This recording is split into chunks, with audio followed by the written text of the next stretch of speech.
अच्छा, ये बच्चियां बैठी हैं, इनकी जब शादी होती है तो एंगेजमेंट रिंग कितनी महंगी बनती है।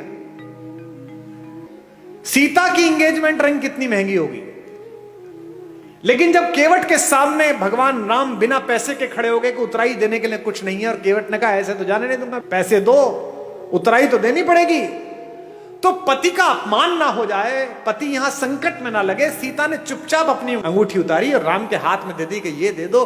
गोस्वामी जी ने लिखा, पियसिय की ही जानन हारी, मुदित मगन मणि मुद्री उतारी। मणि उतार कर दे दी। ये सीता है, ये सीता सिखाई गई, ये सीता घर घर में सिखाई गई थी। इसीलिए हमारी माएं, हमारी नानियां, हमारी दादियां कम में काम चला लेती थी। आज क्या हो गया, कम हो गया तो झगड़ा हो गया। पति की नौकरी 4 साल नहीं लगी तो तलाक हो गया, पत्नी की नौकरी छूट गई तो झगड़ा हो गया। इसका मतलब क्या है, सुख साधन पर केंद्रित कर दिया। और यहां बैठे हुए धनी लोगों, सुख साधन में है ही नहीं। तुम्हारे ऑफिस में जब 15,000 रुपए में बाहर खड़े होकर सफाई करता है लड़का, जो तुम्हारी गाड़ी पर पोछा मारता है, किसी दिन कलकत्ता में आसमान में हल्की बारिश होती है, साइकिल से वापस जाता हुआ बाजार से पाव भर बेसन खरीदता है, पाव भर प्याज खरीदता है, आलू खरीदता है, एक छोटी सी बोतल में 200 मिलीलीटर तेल सरसों का लेता है और पत्नी से कहता है मौसम बहुत अच्छा रहा, पकौड़े बना ले। वो स्टोव पे पकौड़े बनाती है, दोनों बाहर बैठकर खाते हैं और शाम को सोते हुए कहता है यार क्या शाम बीती है, भगवान का धन्यवाद, क्या अच्छा मौसम है, क्या बढ़िया हो। और तुम पेरिस जाकर भी सुखी नहीं हो, तुम लंदन की ऑक्सफोर्ड स्ट्रीट पे शॉपिंग करते हुए खुश नहीं हो, क्योंकि तुम डेपुटेशन पे दुख को भेज रहे हो।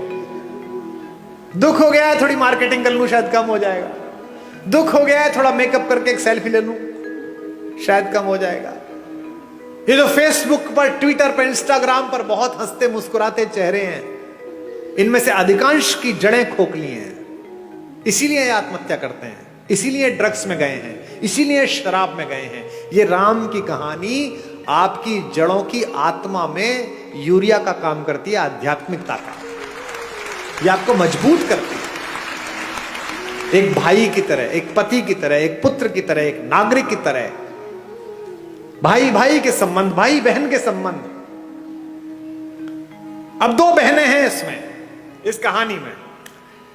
भाई बहन का संबंध ठीक ना हो तो गड़बड़ हो सकती है। एक बहन है शूर्पणखा, जिसको अपने बदले की चिंता है, भाई के नाश हो जाने की चिंता नहीं है। मेरा बदला पूरा हो जाए बस। वो ये नहीं कहती कि मेरा अपमान किया, वो ये नहीं कहती कि मैंने नीचतापूर्ण व्यवहार किया, वो कहती है कि मैंने बताया मैं तुम्हारी बहन हूं, उसके बाद मेरा अपमान कर दिया। और उसकी तो बीवी बहुत सुंदर है, वो जंगल में क्या कर रही है, वो तो भैया आपके पास होनी चाहिए। ऐसी बहन देखी है कोई जो अपनी भाभी के रहते बाहर की किसी औरत का वर्णन करे कि इससे अपना लो? इसका मतलब वो बहन ही दुष्ट है, उसने अपने भाई का नाश करा दिया। एक सीता है, सीता का भी एक भाई है, आपको पता है? जब अशोक वाटिका में माता बैठी हुई है तो रावण आता है उनसे मिलने, रोज आता है, कहता है मेरा प्रणय प्रस्ताव स्वीकार कर ले। क्या उस तपस्वी के पीछे पड़ी रहेगी, वो तो जंगली है, मैं मार दूंगा उसे, खत्म हो जाएगा, वो कुछ नहीं कर पाएगा, तुझे ले नहीं जाएगा। माता पूरी सात्विकता के साथ बैठी है। एक दिन कहता है कि देख मेरी बात मान ले, अन्यथा मैं बलपूर्वक तुझे उठा लूंगा यहां से। तो वो जिस चटाई पर बैठी हैं, उस चटाई का एक तिनका तोड़ती हैं और तिनका तोड़कर अपने रावण के बीच रख देती हैं और कहती हैं कि तू कैसी मूर्खतापूर्ण बात करता है रे, कि तू मुझे छू लेगा? ये तिनका रखा है, इसे पार करके दिखा दे, तेरे में औकात है तो। एक वैज्ञानिक सोच वाली युवती ने मुझसे पूछा कि क्या कुमार विश्वास जी, आप भी कैसी पोंगा पंडितों वाली मूर्खतापूर्ण बातों की समर्थन करते हो? जो कैलाश पर्वत को उठा लेता हो तो तिनका नहीं उठा पाएगा। ऐसा क्या सीता में मनोबल आ गया तिनके को देख? अब मैं जो बात कह रहा हूं उसको बहनें सुने। एक लड़की अपने पति के साथ भी इतना सुरक्षित अनुभव नहीं करती इतना भाई के साथ करती है। क्यों? सीता भूमि से पैदा हुई है, सीता का नाम है भूमिजा, और तिनका भूमि से पैदा हुआ है। संस्कृत में उसे कहते हैं भूमिज। वो तिनका नहीं है, वो सीता का भाई है। सीता कहती है मेरे इस भाई से निपट ले, पति से तो बाद में निपटना, वो तो बाद में आ जाएगा, पहले इस भाई से निपट।